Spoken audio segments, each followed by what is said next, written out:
Coucou tout le monde, j'espère que vous allez bien. On se retrouve aujourd'hui pour une nouvelle vidéo assez zen, calme, cool, pour se détendre un petit peu. Ça va faire partie aussi, je pense, d'une sorte de mini-série de vidéos un petit peu sur le même thème, cocooning mais créative en même temps, puisqu'on va faire un petit peu de nail art également.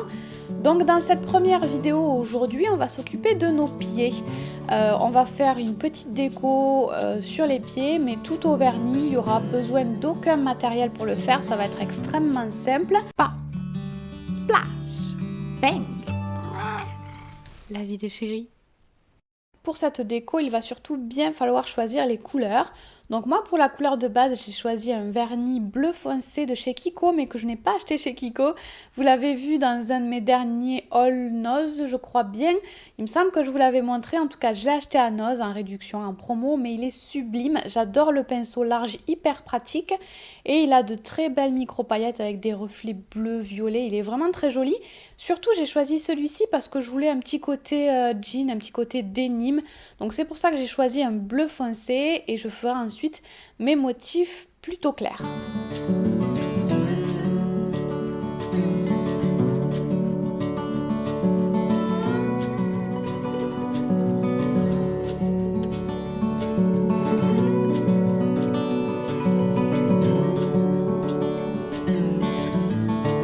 En fait, comme je vous le disais, dans ce nail art, ce qui va surtout être important, c'est le choix des couleurs, pas forcément la réalisation du motif.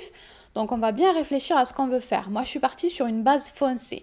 Donc j'ai appliqué ce vernis foncé sur tous mes ongles. Et maintenant, je vais venir choisir mes couleurs principales pour le nail art. Donc le foncé, je l'ai posé en base. J'ai choisi quelque chose qui ressorte énormément pour mon motif principal, donc du blanc. Ensuite, je vais choisir deux couleurs pour mes feuilles. Vous pouvez en choisir qu'une. Moi qui en ai choisi deux, j'ai pris une couleur claire et une couleur foncée qui se verra beaucoup moins. Et ensuite, je vais rajouter des petites touches de couleur. Donc, je vais commencer par le vernis qui va me servir à faire les feuilles qui vont se voir quand même assez bien, les feuilles principales de mon motif. Et pour le faire, je vais utiliser un outil avec un bourron. Donc, normalement, on utilise ceci qui est un dotting, mais vous pouvez utiliser plein d'autres objets qui ont un bourron si vous n'avez pas ça. Par exemple, un pinceau, mais en utilisant l'autre côté du pinceau qui a un bout arrondi normalement, ou alors des têtes d'épingle, ou tout autre objet qui a un bourron. Ici, c'est une aiguille à laine. Donc moi, je vais prendre mon dotting et je vais récupérer un petit peu de vernis que j'ai mis sur ma palette. Je vais commencer par faire une ligne qui va être la tige de mes feuilles, de mon feuillage. La tige, vous ne prenez pas la tête, on ne le verra pas trop puisqu'on va rajouter plein de feuilles par-dessus. Et pour faire la feuille, je viens à chaque fois, pour chaque feuille, recharger mon dotting avant.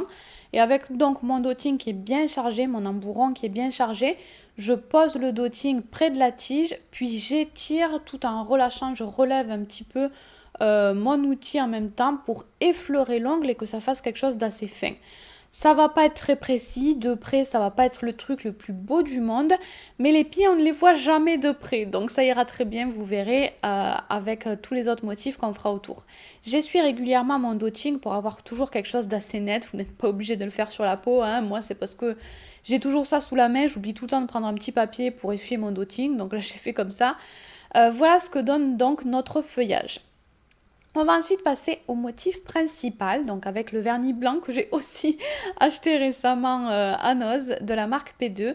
Donc je prends ça toujours pareil avec mon dotting, on va utiliser que ça tout au long. C'est pas un outil précis parce que normalement c'est un outil qui sert qu'à faire des points.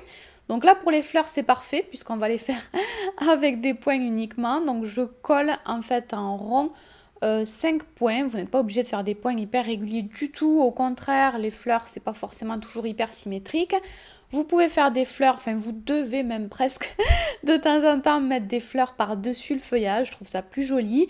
Bref, vous les disposez un petit peu comme vous voulez, un petit peu partout pour faire un motif intégral. Ensuite, je vais prendre le vernis orange que j'avais choisi pour ajouter un petit peu de couleur et je vais l'utiliser pour faire le centre de mes fleurs. Donc je vais tout simplement faire un point au centre de chaque fleur en essayant de faire un point quand même assez épais pour qu'il couvre. Et ensuite, je vais prendre le vernis jaune, cette fois-ci, toujours pour ajouter un petit peu plus de couleur et qui vont représenter des sortes de petites fleurs. On peut imaginer un petit peu du mimosa, ce genre de choses. Je vais faire 1, 2 ou 3 points collés. Je vais surtout en faire autour des fleurs blanches pour faire une sorte de petite composition. Mais je peux aussi utiliser 1 ou 2 points par-ci par-là pour remplir les trous, pour combler les trous entre les feuilles et les fleurs. Ensuite, je vais prendre le vernis noir pour faire des petites feuilles autour des fleurs. Ça va très peu se voir, j'aurais aimé que ça se voit un tout petit peu plus, mais je voulais pas réutiliser une couleur claire. Donc ça se voit, elle se voit, mais uniquement de près.